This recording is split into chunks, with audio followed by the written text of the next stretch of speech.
ओम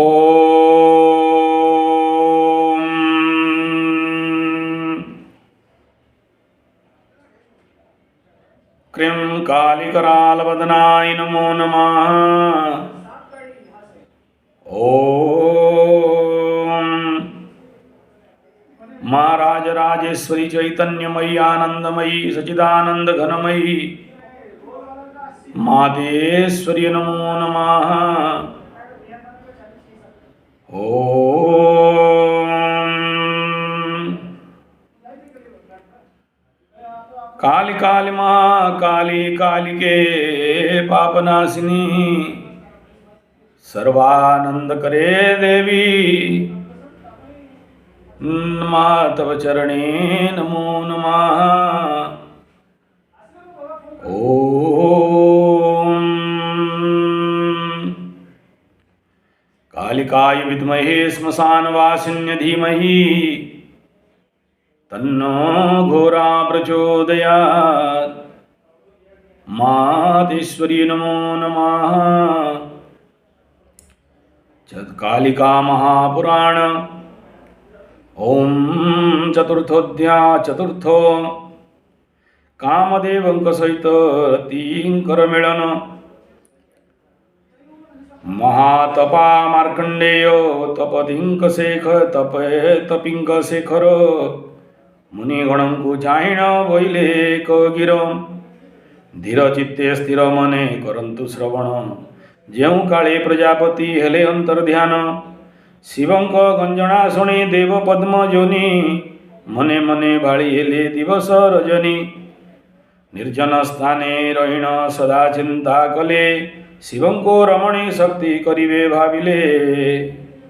किपरि अपमानर प्रतिशोध नेबे एई कथा अर्निशि विचारिले भावे।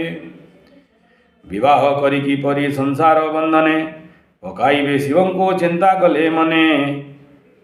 केवण नारी होइब हर प्रणयिनी शिवंक जोग भांगिब साजिण जोगिनी। संसार बंधे आबद्ध हे पंचानन वेदवर एई कथा करिले भावन। अति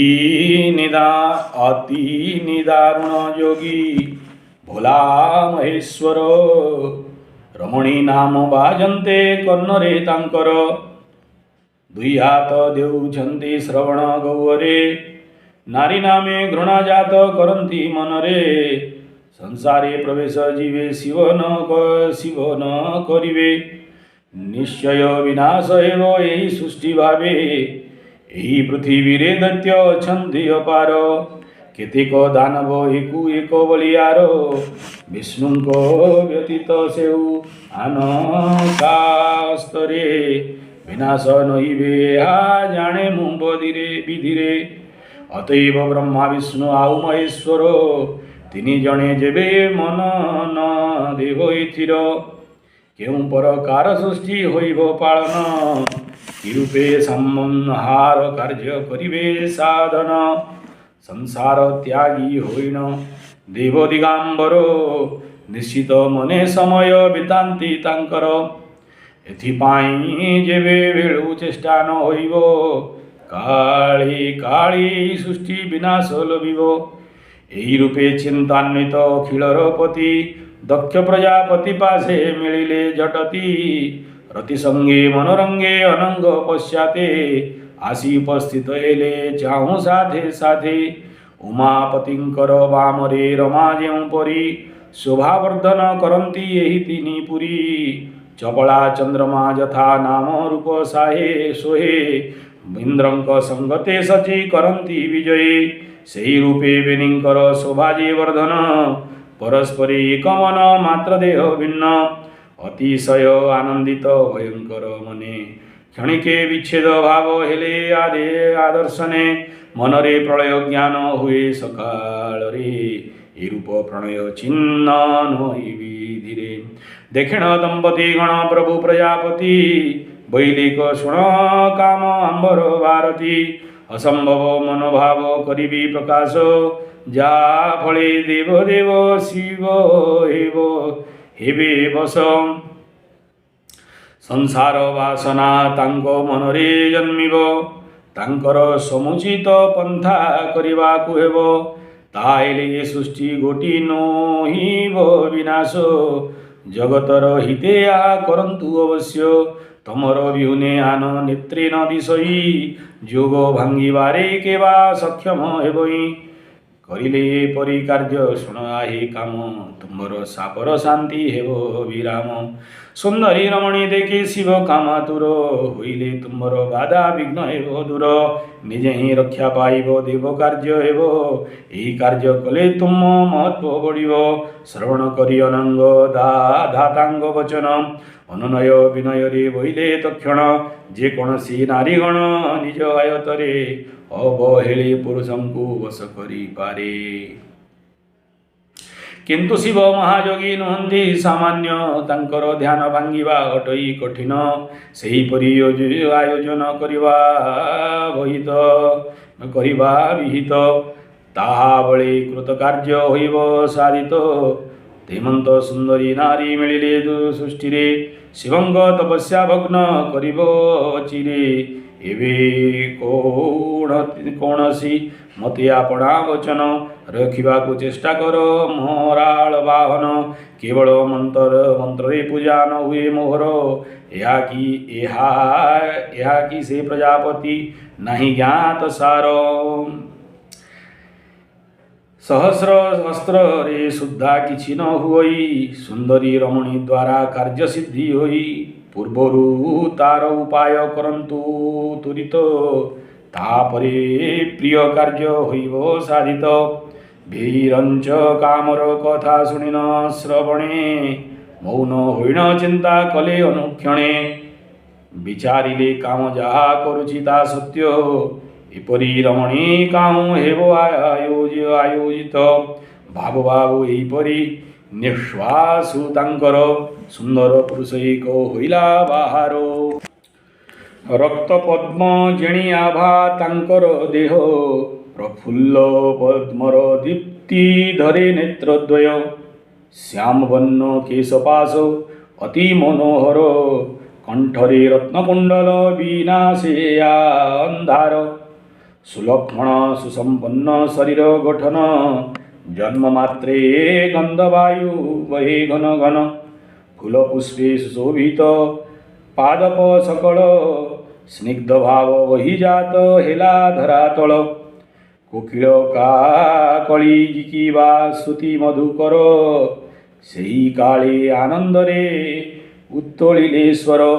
ନିର୍ମଳ ସରସୀ ମଧ୍ୟେ ଜହ୍ନେ ପଦ୍ମଦଳ, ପ୍ରକାଶିନ ଶୋଭା ବୃଦ୍ଧି କଲା ଅବିରଳ। ହେମନ୍ତ ଦିବ୍ୟ ପୁରୁଷ ହେଲା ଆବିର୍ଭୂତ, କାମକୁ ଡକାଇ ବ୍ରହ୍ମା ବୋଇଲେ ଉଦନ୍ତ। ଶୁଣ ଶୁଣ କାମଦେବ ଆମ୍ଭର ବଚନ, ଏ ଯେଉଁ ଦିବ୍ୟ ପୁରୁଷ ଅଟେ ବିଦ୍ୟମାନ, ଅତ୍ୟନ୍ତ ପରମ ବନ୍ଧୁ ଅଟେ ତୁମ୍ଭର। ଏହା ସହାୟରେ ଲାଭ ହେବ ପାର। ବାୟୁର ସେ ସହିତେ ଜନ୍ମେ ଅଗ୍ନିର ମିଳନ, ସେ ରୂପେ ତୁମ୍ଭ ମୈତ୍ର ଅଟଇ ଏ ଜନ। ସର୍ବଦା ରହିବେ ତୁମ୍ଭ ସଙ୍ଗତରେ, ବିଶ୍ୱଜୟୀ ହେବ ତୁମ୍ଭେ ଏହା ସାହାଯ୍ୟରେ। ବସନ୍ତ ଏହାର ନାମ ଲୋକଙ୍କ ନାୟକ, ବୀର ହିର ଯମ ସମ ଯାତନାଦାୟକ। ବୀର ହିର ଯମ ସମ ଯାତନାଦାୟକ, ୟାଙ୍କ ସହାୟରେ ତୁମ୍ଭେ କରମ କ୍ଷେତ୍ରରେ। ପାଇବ ବହୁ ବନ୍ଧୁଙ୍କୁ ସୁର ମନ ସ୍ଥିରେ, ବସନ୍ତେ ମଳୟା ନୀଳ ଆଉ ଆଦି ରସ। ଏକତ୍ର ହୋଇଲେ ଯୋଗୀ ହୋଇବେ ଅବଶ, ତୁମ ପ୍ରିୟତମାରତି ସହିତେ ତୁମ୍ଭଙ୍କୁ ସାହାଯ୍ୟ କରିବେ ଆସି ଏମାନେ ପାଶକୁ। ବସନ୍ତ ମଳୟା ନୀଳ ଆଦି ଅନୁଚରେ, ରହିବେ ତବ ସନ୍ନିଧେ ଛାଇ ପରକାରେ। ତାଙ୍କୁ ନେଇ ମହାଦେବ ମୋହିତ କରିବେ, ତାହେଲେ ସକଳ ଦେବ ମୋହିତ କରିବେ। ବିଳମ୍ବ କରିବା ଆଉ ନାହିଁ ପ୍ରୟୋଜନ, ଶିବଙ୍କୁ ମୋହ କରିବା ପାଇଁ ଚେଷ୍ଟା କର। ଏକ ସୁନ୍ଦରୀ ରମଣୀ ଅଟେ ଦରକାର, ସ୍ୱର୍ଗ ମରତ ଆବର ପାତାଳ ସହିତେ। ତିନିପୁର ବୁଲି ବୁଲି ଆଣିବା ତୁରିତେ, ଅପୂର୍ବ ସୁନ୍ଦରୀ ଆଉ ସୁଯୋଗ୍ୟା ରମଣୀ। ପେଶିବା ଯଥା ସମୟ दे तब पासे पुणी से लागी मनरे तुम्भे भावना न करो अपना अपना कार्ये हुओ ग्रसर ब्रह्मांग वचन शुणी अति आनंदित होइण आनंद सर्वे करी मन मत भक्ति भावे दातांकर पाद पंकजरे प्रमाण करिले शिर छुआई भूमि रे पुणी बेनी कर जोड़ी विनयरे अति बोइले अनंग जहा आज्ञा देइछन्ति अक्षरे अक्षरे ताहा करिबी पालन केवल पापणकर भरसारे जान जे बण ठावरे शिव तप करुथिले अनंग सेठारे जाई प्रवेश होइले अधम क्षेत्र मोहन कहे जोड़ी कर दोष थिले हे पाठक गण क्षमा कर।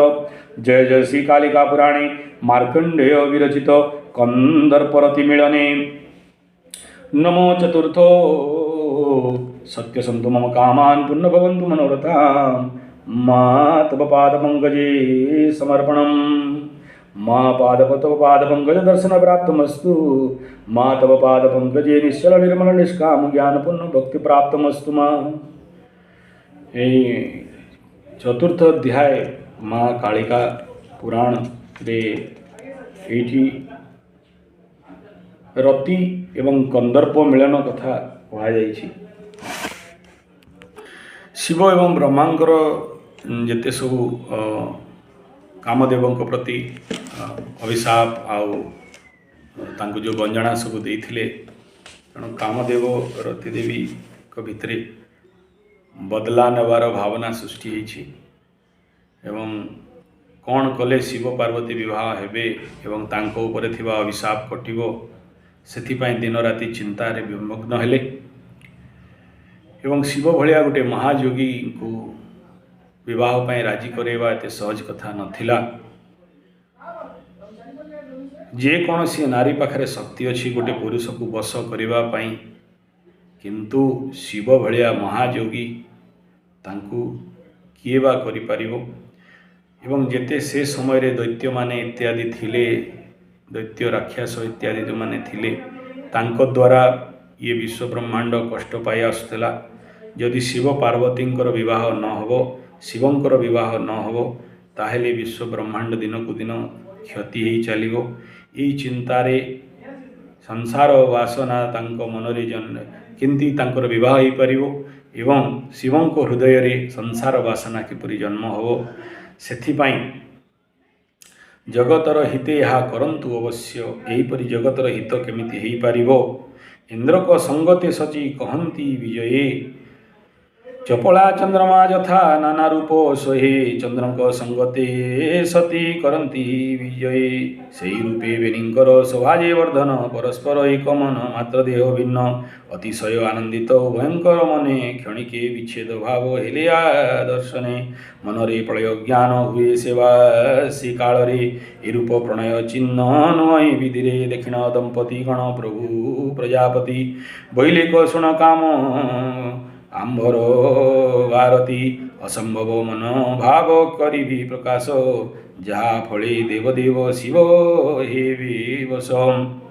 सो जो प्रजापति दक्ष प्रजापति आउ कामदेव इत्यादि मिसिकी गोटे षड्यंत्र आरंभ कले जे शिव केमती बाहे आ सेथिपाई ब्रह्मा पाखक भी सब देवता मानकर बसिकी चलला नटंकी मीटिंग चलला ताऊ से माने कहले भल सुंदर झील खोजा जाऊ आ शिव को भितरे कामना इत्यादि वासना जागृत करा जाऊ तापरे बसंत आविर्भाव होछि बसंत को सहित सर्वदा शिवं को विवाह करिबा पई गोटे प्रयास ये चतुर्थ अध्याय रे दिया गला। ओम।